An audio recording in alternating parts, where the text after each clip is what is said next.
You ask Tiger to solve. This deals with linear equations with one unknown. The final result is m equals 12/83. Let's solve it step by step.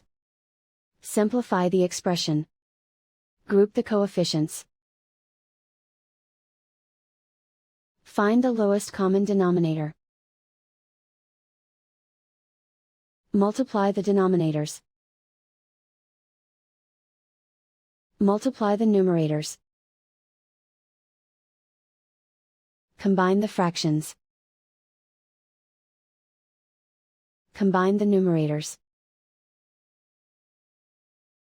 Find the greatest common factor of the numerator and denominator. Factor out and cancel the greatest common factor. Group all constants on the right side of the equation. Add 6 to both sides. Simplify the arithmetic.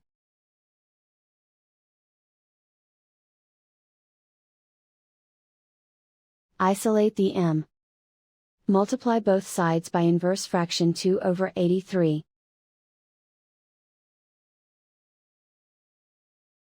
Group like terms.